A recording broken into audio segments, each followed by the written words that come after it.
Ladies and gentlemen, there comes a time when comfort becomes a cage, and the only way out is through. Through the discomfort, through the fatigue, through the self-doubt. That's when you must do what winners do. Force yourself to keep going. Success isn't always about blazing glory. Sometimes it's about crawling forward when every fiber in your being is begging you to stop. But if you stop when you're tired, you'll miss the reward that only shows up when you're finished. Life will hand you every reason to quit. It'll whisper, "Take it easy. Try again later." And that's when you must speak back loud and clear. "No, I'm going forward." Discipline, not desire, creates the life you want. Motivation will get you started, but it's consistency, character, and commitment that take you to the finish line. You may not feel like waking up early. You may not feel like working out. You may not feel like making those calls, writing that chapter, learning that skill, but champions are not moved by feelings. They're moved by purpose. If you can master one thing, forcing yourself to do what needs to be done, especially when you don't feel like it, then there is very little you won't be able to achieve. You've got more in you, more strength, more clarity, more stamina, but you'll only find it on the other side of effort. On the other side of "I don't feel like it." So when it gets hard, and it will, don't run, don't fold, don't break, push, crawl, dig deep, force yourself to keep going. Because everything you've ever wanted is waiting on the other side of your persistence. Discipline is the most underrated force in achieving anything worthwhile in life. It's the difference between having a dream and realizing it. It's the bridge that connects where you are now to where you want to be. Goals are a beautiful vision, but without discipline, they remain just that. A vision, an idea, a wish. Goals without discipline are like a map without a journey. The map is good, it shows you where you want to go, but unless you take the steps to move forward, it's nothing but a piece of paper. When you set a goal, it's easy to get excited. You feel motivated, inspired. But that's the honeymoon phase. The real work begins when the excitement fades and reality kicks in. When you wake up tired, when you face setbacks, when things don't go according to plan, it's in those moments that discipline kicks in. Discipline says you promised yourself you would do this. You don't feel like it, but you are doing it anyway. It's the difference between talking about what you'll do and actually doing it. If you want to achieve something significant, you must first understand that there's no such thing as a perfect time. The perfect moment, the ideal conditions, those are fantasies. They'll never arrive. The only thing that matters is showing up, putting in the work, and keeping your commitments even when life tries to distract you. Discipline is the act of honoring your commitments to yourself, regardless of how you feel. Success doesn't arrive with grand gestures, it arrives with consistency. It's in the little things you do every day. It's in the time you show up when you're tired. It's in the decisions you make when you're not motivated. And it's in doing what needs to be done long after the excitement has worn off. Discipline means sticking to your plan, staying the course, even when it gets hard. And it always gets hard. Here's the thing, goals are great, but they don't guarantee success. But discipline, that guarantee is within your control. If you can show up and do the work, no matter what, you will make progress. And in time, that progress will lead to accomplishment. Success isn't a one-time act, it's a series of disciplined choices, consistently made, that will carry you to the finish line. When you make discipline your ally, goals become less like distant dreams and more like inevitable outcomes. Too many people wait for the perfect moment, the right circumstances, or the feeling that everything is aligned before they take action. They believe that success comes when things are easy, when everything falls into place, when life is flowing smoothly. But the truth is, success doesn't arrive during moments of ease, it's built during moments of challenge. It's created when you show up and keep pushing, long before it feels comfortable. Waiting for the perfect conditions to start something is the easiest way to ensure that you'll never get started at all. Life isn't about waiting for the stars to align, it's about doing what needs to be done, even when it's uncomfortable. If you only act when it's easy, you'll never build the muscle of persistence. If you only work when the conditions are perfect, you'll never grow stronger. You can't wait for things to be easy, you have to do it until it becomes easier. Asterisk. In the beginning, everything feels hard. Every step feels like a battle. Every decision seems like a mountain. But here's the secret, the struggle is temporary. It doesn't last forever. The discomfort you feel at the start will fade, but only if you keep going. The more you do something, the more it becomes part of who you are. The key is not to quit when it's hard, it's to push through and keep going. You don't wait for ease, you create it through repetition. Each time you face a challenge and choose to take action instead of turning back, you build momentum. The next time the same challenge arises, it's not as difficult. It becomes a little easier because you've already trained yourself to overcome it. It's like a muscle, the more you work it, the stronger it gets. But if you refuse to lift the weight because it's heavy today, it will always be heavy. Think about any skill you've mastered in your life, whether it's a sport, a language, or a profession. It wasn't easy in the beginning. It took practice, dedication, and consistency. But you kept showing up, and because of that, it eventually became second nature. So don't wait for ease, don't wait for the perfect moment, the perfect plan, or the perfect time to begin. Start now, in the mess of it all. Push through the discomfort, and over time, the very thing that once seemed difficult will become effortless. It won't always be easy, but it will get easier, and that's where the real power lies. The key is to keep moving forward. No matter how hard it feels at first. Do it until it becomes easier.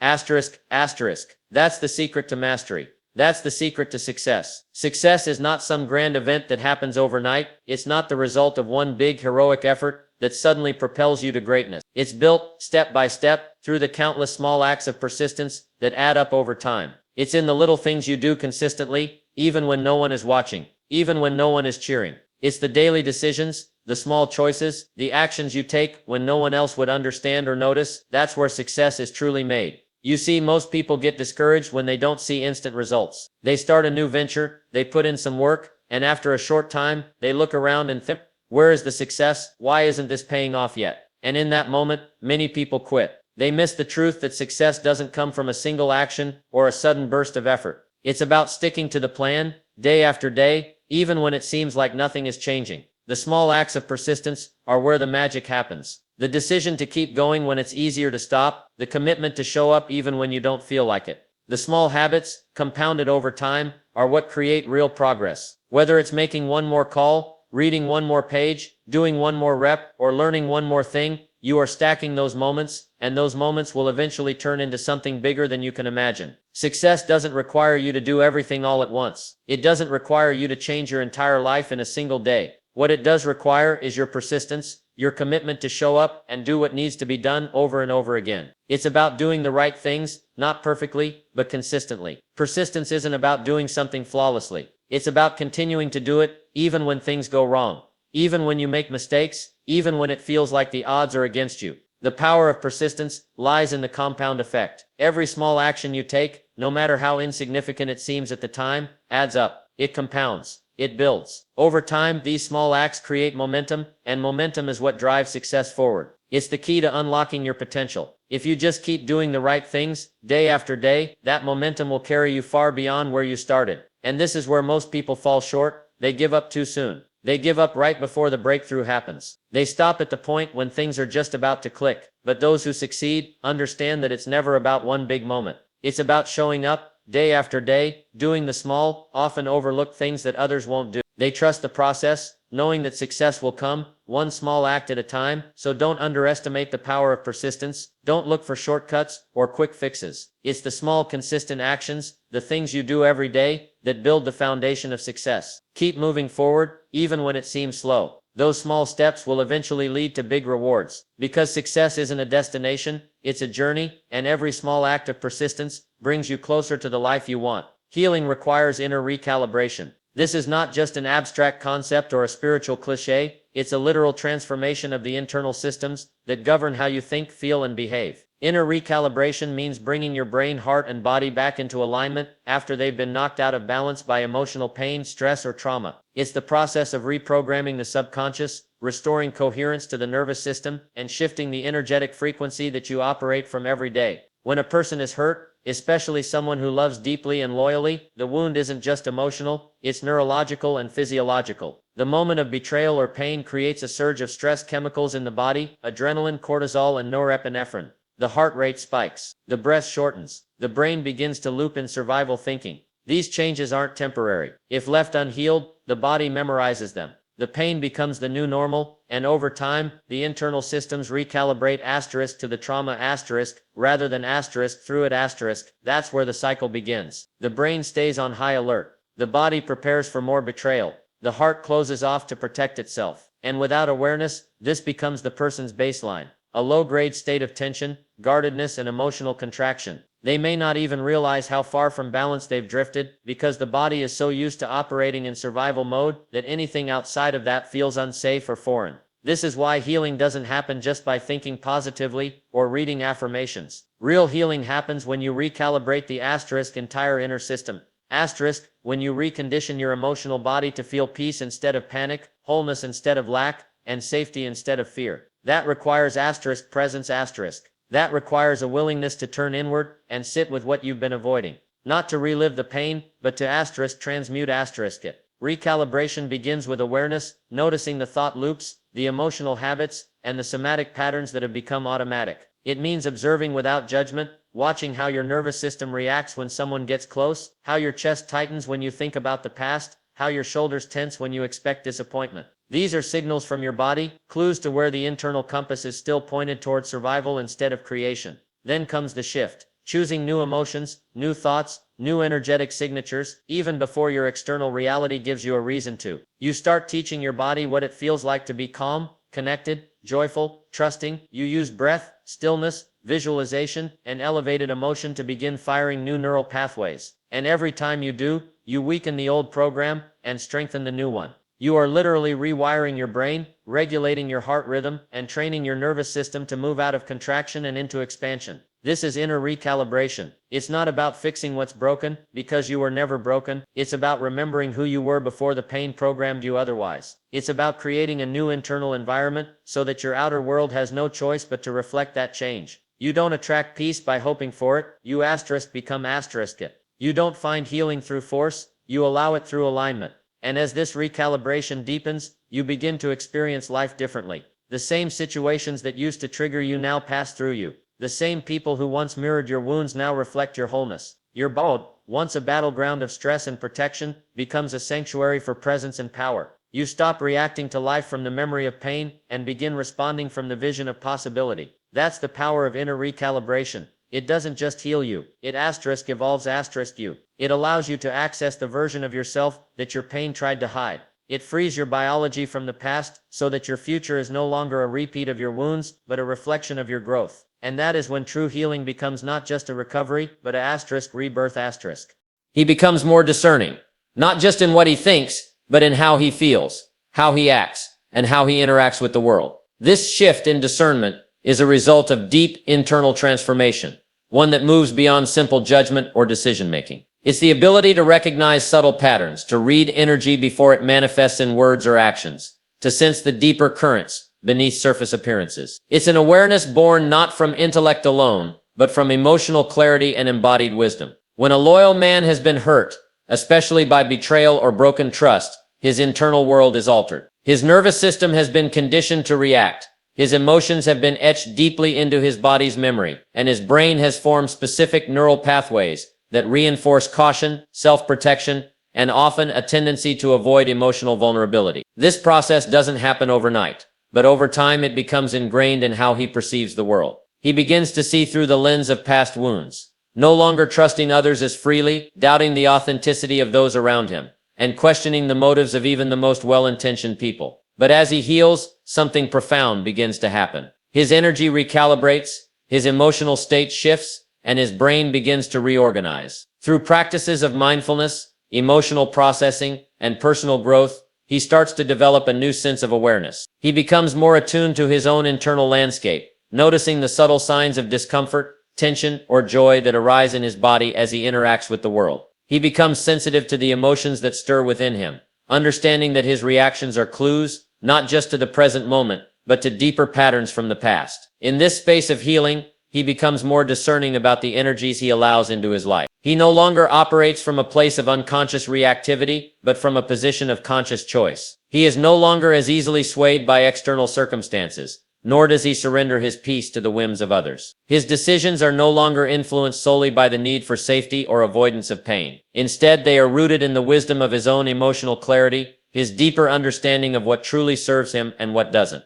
He begins to notice the energies of those around him, the unspoken emotions, the body language, the hidden agendas that often go unnoticed by others. He can sense when someone is being authentic or when they are masking their true feelings. This isn't about judgment or suspicion, it's about discernment, the ability to see beyond the surface, to understand the unspoken dynamics at play, and to protect his own energy and emotional state. This level of discernment isn't born from fear, it's born from self-awareness, from a deep sense of inner peace that allows him to navigate the world without losing himself in it. The more he practices this discernment, the more he begins to attract experiences and relationships that align with his true essence. He doesn't need to force anything into his life anymore. He simply becomes more attuned to what is in harmony with who he is becoming. The people he connects with reflect his inner transformation. He finds himself surrounded by those who respect his boundaries, who honor his trust, and who align with his values. This kind of discernment also extends to his self-perception. He no longer allows past wounds or betrayals to define him.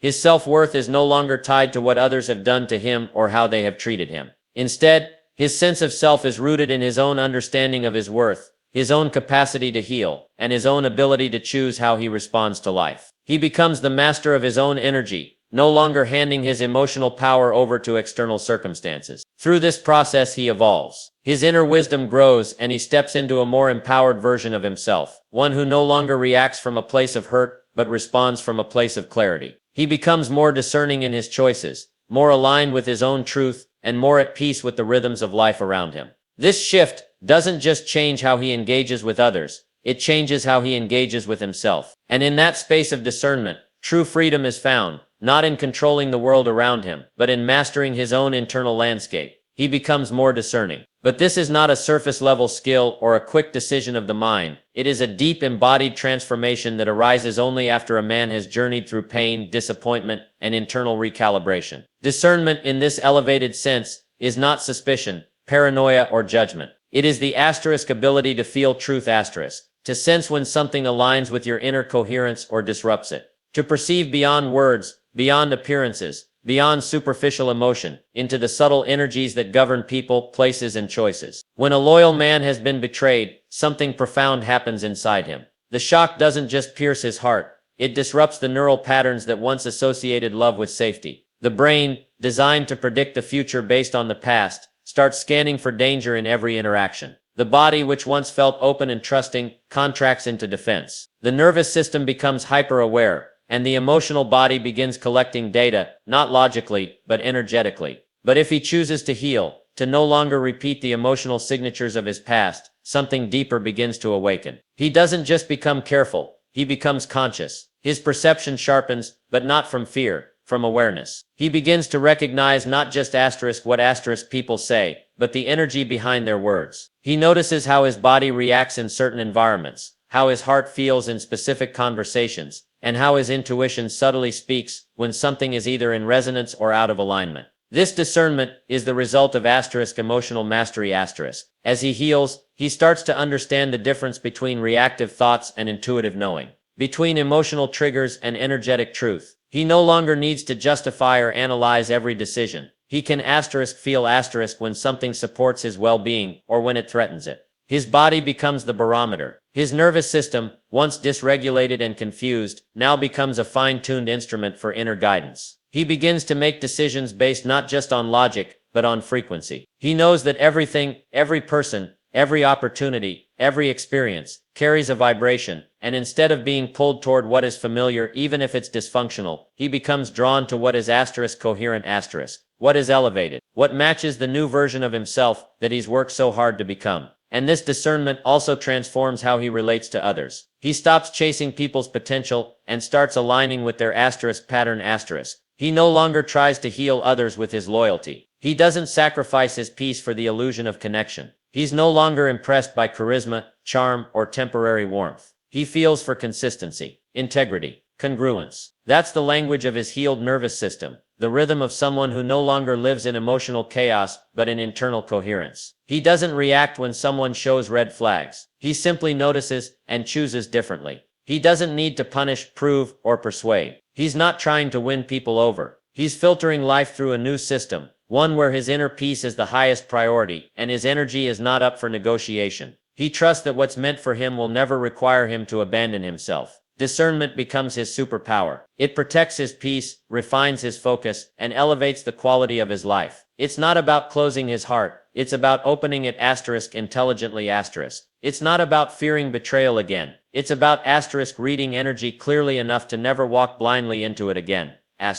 And as he continues to expand his awareness, this discernment becomes effortless, natural, innate. Because he no longer just sees with his eyes or thinks with his mind, he perceives through the wisdom of a nervous system that has been rewired by truth, and a heart that now beats in rhythm with freedom. He becomes more discerning. This transformation is not merely a shift in intellect, It is a complete energetic and neurological reorganization. Discernment, in its deepest sense, arises not from fear, but from awareness. It is the result of deep inner work, the integration of emotional experiences, and the rewiring of the subconscious mind. When a man has experienced betrayal, especially after offering sincere loyalty, his internal world is forever altered. But if he chooses to heal, truly heal, he does not become cold or closed off. He becomes precise, conscious, clear. His discernment sharpens like a finely tuned instrument, forged in the fire of emotional alchemy. Before the pain, he may have lived with an open heart, trusting freely, projecting his own loyalty onto others. But after the rupture, something cracks open. That pain forces him inward. And as he sits in that space, where old beliefs dissolve and illusions fall away, he begins to see not with his physical eyes, but with a higher intelligence. He starts to notice subtle patterns, energetic inconsistencies, and internal signals that once went ignored. He realizes that discernment is not about judgment or avoidance, it's about coherence. When the body is in survival, it reacts impulsively. But when the body is calm, regulated, and aligned, it becomes unfathomable. To feel the truth behind words, to sense energy behind actions, to detect intention behind smiles. He no longer needs evidence to trust what he feels. He's attuned to vibration now, not just behavior. This level of discernment is born from a nervous system that is recalibrated. Where once there was emotional chaos, there is order. Where once there was overthinking, now there is presence. He recognizes what feels expansive versus what feels constrictive. He notices when his energy rises and when it drains. He feels when something is a yes in his body, not as an idea, but as a full body signal of resonance. This becomes his compass. He no longer engages with people just because of history, charm, or temporary chemistry. He observes. He listens to the felt sense of his being. He doesn't force connections. He doesn't override his inner signals to please others. He lets go of the need to explain, fix, or prove. And in that quiet power, he chooses with intention who to let in, what to pursue, where to give his time, his focus, and most importantly, his energy. He becomes discerning in the information he consumes, the thoughts he entertains, and the environments he enters. His internal state is now his sanctuary, and anything that disturbs it without adding value is released, not out of anger, but from deep self-respect. The energy that once went into emotional survival now goes into conscious creation. He starts filtering life through his future vision, not his past pain. Even in solitude he grows stronger, because discernment teaches him that silence is a form of strength, and distance is a form of clarity. He learns to listen to his own rhythm instead of external noise. He becomes comfortable saying no without guilt, resting without shame, and choosing himself without apology. This discernment is not hardened skepticism. It is awakened awareness. It is what emerges when a man remembers who he is without the distortion of trauma when he reclaims his mind from old programming, when he brings coherence between thought, feeling, and energy. And perhaps most beautifully, his discernment opens the door for deeper love. Not love based on need or projection, but on energetic alignment. He begins to attract people, experiences, and opportunities that match his healed frequency. He no longer confuses intensity with connection. He doesn't mistake familiarity for destiny. He knows the difference now, so he becomes more discerning. Not because he's afraid of being hurt again, but because he's finally awake.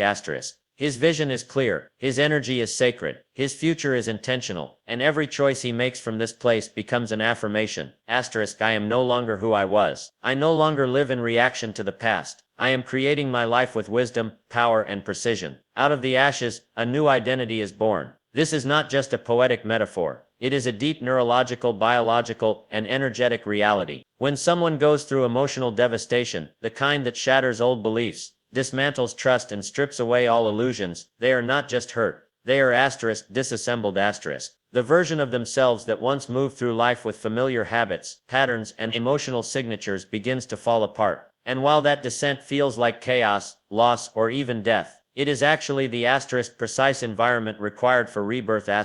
Why? Because transformation doesn't happen when things are comfortable. True, lasting change only occurs when the old identity becomes so incompatible with who you're becoming that the system itself begins to collapse. And in that collapse, when the body is tired of carrying the same stress, the mind is exhausted from looping through the same thoughts, and the heart can no longer bear the weight of past disappointments, a portal opens. That portal leads inward, into the realm where beliefs are formed, where emotions are stored, where energy either expands or contracts. It is here, in this inner dimension, that the self begins to reorganize because out of the ashes, there is space. Space to choose. Space to create. Space to become something new.